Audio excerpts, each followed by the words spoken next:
আসসালামু আলাইকুম everyone, welcome back to my channel শিলা.রাহি kitchen. আজ আমি চলে আসলাম তোমাদের সামনে একটি বিকেলের নাস্তা রেসিপি শেয়ার করার জন্যে। আজ আমি বানাবো ফুলকপির পকোড়া, যেটা খেতে খুবই সুন্দর, সুস্বাদু ও মুখরোচক হয়।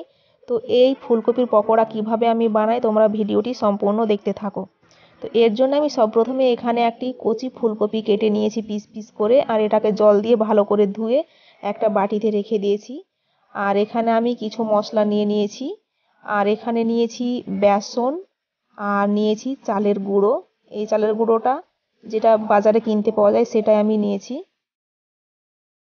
এখানে একটা বাটি নিয়েছি, এই বাটির মধ্যে সমস্ত উপকরণগুলো মিক্সড করে একটা ঘন ব্যাটার তৈরি করব। আর এখানে মশলার মধ্যে আমি কি কি মশলা নিয়েছি তোমাদের একবার বলে দিই। এখানে নিয়েছি আদা পেস্ট, রসুন পেস্ট, পেঁয়াজ পেস্ট, লবণ, হলুদ, লঙ্কা গুঁড়ো, কাশ্মীরি রেড চিলি পাউডার, আর নিয়েছি কালো জিরে। এবার ফুলকপিগুলো সেদ্ধ করার জন্য এখানে একটা পরিষ্কার কড়াই আমি গ্যাসে বসিয়ে দিয়েছি, এবং এই কড়াইয়ের মধ্যে আমি জল দিয়ে দেব। আর এই জলের মধ্যে পরিমাণ মতো লবণ দিয়ে ঢাকা দিয়ে এই জলটাকে আমি কিছুক্ষণ ফুটতে দেব। জলটা ফুটে গেছে, এবার এই ফুটন্ত জলের মধ্যে আমি সেই কেটে রাখা ফুলকপিগুলো সেদ্ধ হতে দেব। এইখানে ফুলকপিগুলো দিয়ে আমি ঢাকা দিয়ে 1 থেকে 1.5 মিনিট মতো সেদ্ধ করব। বেশি সেদ্ধ করে ফেললে হবে না, তোমরা দেখতেই পাচ্ছ এখানে আমি কিভাবে সেদ্ধ করেছি। এই যে দেখতে পাচ্ছ, এবার ফুলকপিগুলো আমি একটা ছাঁকনির সাহায্যে উঠিয়ে জল ঝরিয়ে নেব। আর এখানে আমি একটা বাটি নিয়ে নিয়েছি, এই বাটির মধ্যে আমি সেই বেসনের একটা ঘন ব্যাটার তৈরি করে নেব। এখানে 200 গ্রাম বেসন নিয়েছি, এই 200 গ্রাম বেসনের মধ্যে আমি এখানে দেব 4 টেবিল চামচ চালের গুঁড়ো। এই চালের গুঁড়োটা শুধুমাত্র আমি দিলাম পকোড়াটা যাতে একটু মুচমুচে হয় আর খেতেও খুব সুস্বাদু হয়। আর এখানে আমি এই ছোট চামচের পরিমাপে দেব পরিমাণ মতো লবণ, পেঁয়াজ পেস্ট, আদা পেস্ট, রসুন পেস্ট। এরপরে সমস্ত গুঁড়ো মশলাগুলো দেব, যেমন হলুদ গুঁড়ো, লঙ্কা গুঁড়ো, কাশ্মীরি রেড চিলি পাউডার, আর দেব কালো জিরে, আর সবশেষে দেব এখানে অরেঞ্জ ফুড কালার। এরপরে আমি অল্প অল্প জল দিয়ে এই বেসনের একটা ঘন ব্যাটার তৈরি করে নেব। এই যে চামচের সাহায্যে আমি নেড়ে নেড়ে ব্যাটারটা তৈরি করে নিচ্ছি। দেখো এই যে এইরকম ঘন হবে, খুব বেশি পাতলা করে ফেললে হবে না। তোমরা দেখতেই পাচ্ছ কতটা ঘন হয়েছে। তোমরা এইরকম করেই ঘন করবে, খুব ঘনও আবার করবে না। তো এখানে আমি একটা পরিষ্কার কড়াই বসিয়ে দিয়েছি। এই কড়াইটা গরম হয়ে যাওয়ার পরে এখানে আমি দিয়ে দিলাম সাদা তেল। এই সাদা তেলটা দেওয়ার পরে তেলটাকেও আমি কিছুক্ষণ গরম করে নেব।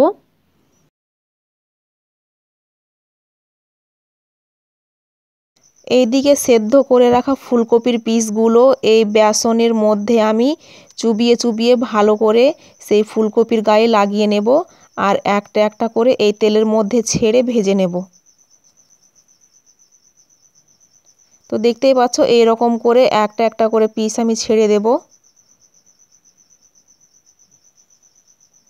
এখানে বেশ কয়েকটা পিস কিন্তু আমি দিয়েছি। এইভাবে আমি দুই সাইডই ভালো করে লাল লাল করে ভেজে নেব। এখানে এক সাইড লাল করে ভাজা হয়ে গিয়েছে, এবার উল্টে আর এক সাইড ভেজে নেব।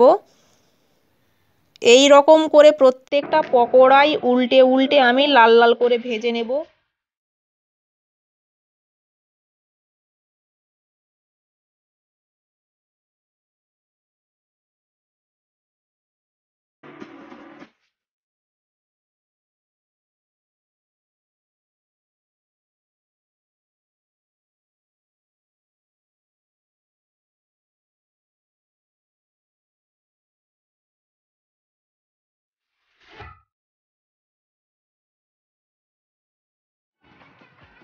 তো দেখো খুব সুন্দরভাবেই কিন্তু পকোড়াগুলো আমি উল্টে পাল্টে লাল লাল করে ভেজে নিয়েছি। দুই সাইডই আমার ভাজা হয়ে গিয়েছে। এবার আর কিছুক্ষণ রেখে এই ছাঁকনির সাহায্যে আমি তেল থেকে পকোড়াগুলো উঠিয়ে নেব। এই যে দেখতেই পাচ্ছ আমি উঠিয়ে নিলাম। এবার কড়াই থেকে এই পকোড়াগুলো উঠিয়ে এই রকম একটা প্লেটে আমি রেখে দেব। দেখো কালারটা কিন্তু খুব সুন্দর এসেছে। এবার বাকি যে পকোড়াগুলো আছে এইগুলোও আমি এই কড়াই থেকে উঠিয়ে নেব।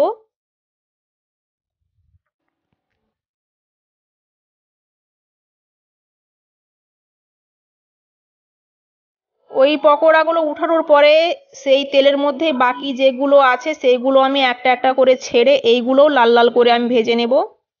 এই যে দেখতেই পাচ্ছ বাকিগুলো কিন্তু আমি তেলের মধ্যে ছেড়ে দিয়েছি। এই যে আবার উল্টে দিয়েছি, উল্টে এইগুলো দুই সাইডই ভালো করে ভেজে নেব লাল লাল করে। দেখো কি সুন্দর কালার এসেছে, কালারও এসেছে আর একটা সেন্টও কিন্তু খুব সুন্দর বেরিয়েছে। এই যে দেখতেই পাচ্ছ। তো এগুলো আমি তুলে নেব। এখানে সমস্ত পকোড়াগুলোই কিন্তু আমার ভাজা হয়ে গিয়েছে। এবার এই প্লেটের মধ্যে সাজিয়ে নিয়েছি। দেখো কি সুন্দর কালার হয়েছে,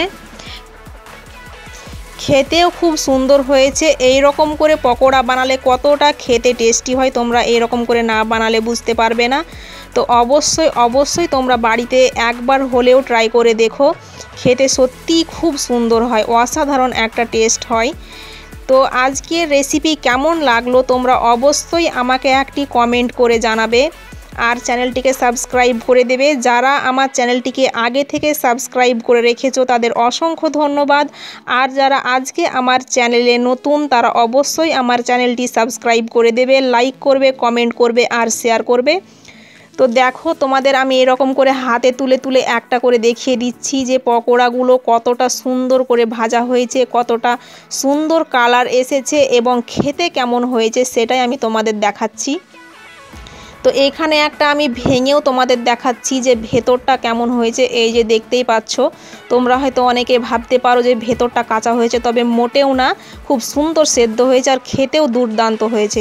তো তোমরা সবাই ভালো থেকো, সুস্থ থেকো, আর আমার জন্যে তোমরা দোয়া করো আমি যেন এইরকম সুন্দর সুন্দর ভিডিও তোমাদের সামনে আনতে পারি আর তোমাদের একটু হলে কিছু আমি শেখাতে পারি। তো সবাই ভালো থেকো, খোদা হাফিজ।